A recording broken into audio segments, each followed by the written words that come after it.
Mesdames et Messieurs les membres du Conseil des ministres de l'Union, Monsieur le Président de la Commission de l'Union économique et monétaire ouest-africaine, Monsieur le Gouverneur de la Banque centrale des États de l'Afrique de l'Ouest, Monsieur le Président de la Banque centrale des États de la Banque ouest-africaine de développement, Monsieur le Président du Conseil régional de l'épargne publique et des marchés financiers, Madame la Présidente de la Cour de l'UEMOA, Monsieur le Président de la Cour des comptes de l'UEMOA, Monsieur le Président du Comité interparlementaire de l'UEMOA, Monsieur le Président de la Chambre consulaire régionale de l'UEMOA, Mesdames et Messieurs, il m'est agréable de vous souhaiter, ainsi qu'aux délégations qui vous accompagnent, la bienvenue et un très bon séjour à Dakar, à l'occasion de la 4e session de notre Conseil au titre de l'année 2017. C'est toujours avec un plaisir renouvelé que nous vous recevons au pays de la Teranga. Notre joie est plus grande cette fois-ci parce que vous avez été accueillis au nouvel aéroport international Blaise Diagne de Diass, inauguré le 7 décembre 2017, il y a juste 15 jours, par son Excellence, le Président de la République du Sénégal, M. Macky Sall. Ce joyau fait la fierté du Sénégal et de notre sous-région tout entière. Mesdames et Messieurs les ministres, notre session intervient quelques semaines après le 5e sommet de l'Union africaine UE, qui a eu lieu les 29 et 30 novembre 2017 à Abidjan, au cours de laquelle une déclaration a été adoptée sur les priorités communes pour le partenariat UE-Afrique dans 4 domaines stratégiques, à savoir perspectives économiques pour les jeunes, paix et sécurité, mobilité et migration et coopération sur la gouvernance. Le sommet a été l'occasion pour les parties d'affirmer leur engagement pour un partenariat fructueux et avantageux pour tous et pour un avenir commun où chacun jouera pleinement et en toute responsabilité sa partition. Mesdames et Messieurs les ministres, vous me permettrez, avant d'aborder les points inscrits à notre ordre du jour, de féliciter les cadres des États et ceux des organes et institutions de l'Union pour les documents consensuels et de bonne qualité mis à notre disposition, ainsi que pour les dispositions prises pour une bonne organisation de notre session. Chers membres du Conseil, au titre de la BCEAO, nous examinerons le rapport sur la situation économique et monétaire de l'UEMOA au 30 septembre 2017. Comme à l'accoutumée, à la lumière des informations et analyses contenues dans ce rapport sur l'évolution récente et les perspectives économiques et financières de l'Union, nous déciderons des mesures idoines visant la consolidation des performances économiques dans les États membres de l'Union. Notre Conseil statuera également sur les implications de l'UEMOA, de la migration des statistiques monétaires vers des normes les plus récentes du FMI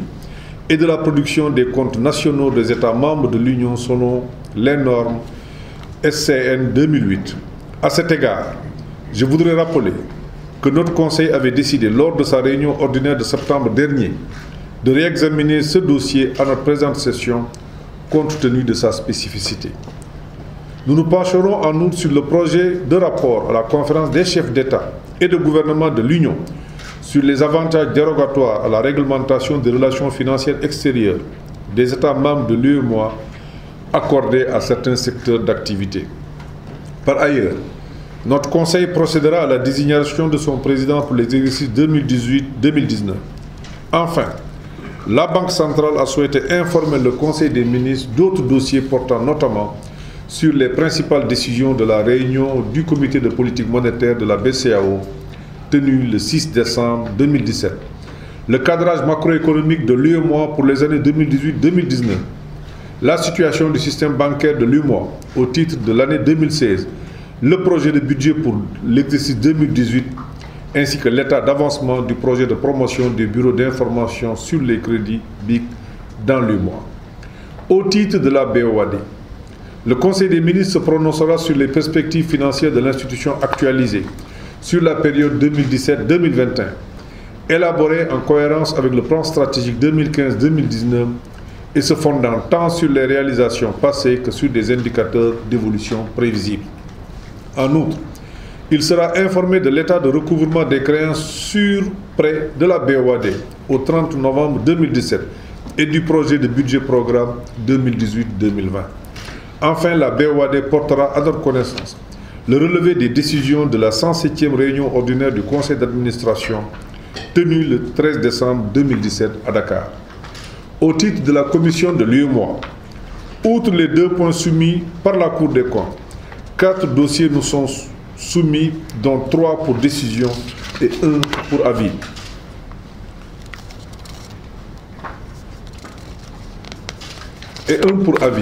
Le premier dossier, relatif au rapport de la surveillance multilatérale, procède à l'évaluation des programmes pluriannuels de convergence, de stabilité, de croissance et de solidarité au titre de la période 2018-2022 et analyse les prévisions macroéconomiques de l'année 2017. Il en ressort dans l'ensemble que les résultats macroéconomiques demeureraient satisfaisants en 2017, tout comme les années précédentes. L'activité économique de l'Union enregistrait un taux de croissance de 6,8% contre 6,6% en 2016. Pour 2018, il est attendu un taux de croissance de 6,9%. En matière de convergence, selon les chiffres communiqués par les États, arrêtés au 8 décembre 2017, une légère amélioration serait enregistrée par rapport à 2016. Ainsi,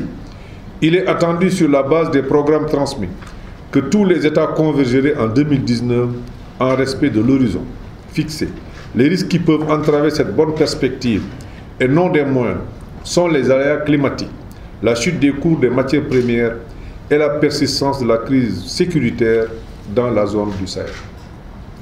Pour ce qui est du projet de directive portant harmonisation des législations des États membres en matière de droit d'assises applicable au tabac, le texte vise d'une part à renforcer le dispositif de lutte contre l'évasion et la fraude fiscale, d'autre part à lutter contre le tabagisme et ses effets collatéraux sur la santé des populations par l'augmentation sensible des prix du tabac conformément aux dispositions de la Convention cadre pour la lutte anti-tabac de l'Organisation mondiale de la santé OMS. Concernant le projet de budget de l'Union au titre de 2018, il a été élaboré dans un contexte de respect strict des orientations des instances de l'Union relatives à la rationalisation des charges et à la réduction des ressources propres. Il est en baisse de 25% par rapport au budget 2017. En ce qui concerne le point inscrit pour avis au titre de la Commission, il vous souviendra que notre instance avait instruit de suspendre l'exécution du volet 2 de la première phase du programme régional de développement des énergies renouvelables et de l'efficacité énergétique,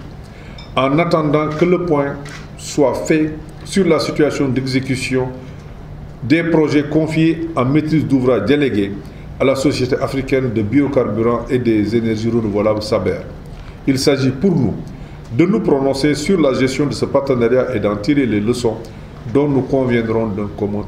accord. Mesdames et messieurs, au titre du Conseil régional de l'épargne publique et des marchés financiers, le projet de budget de l'exercice 2018 qui a été adopté par les membres du CREM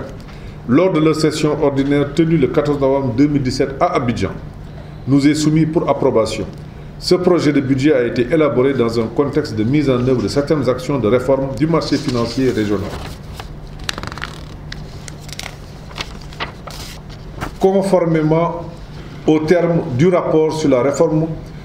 du marché financier régional adopté par notre Conseil lors de sa session du 24 mars 2016,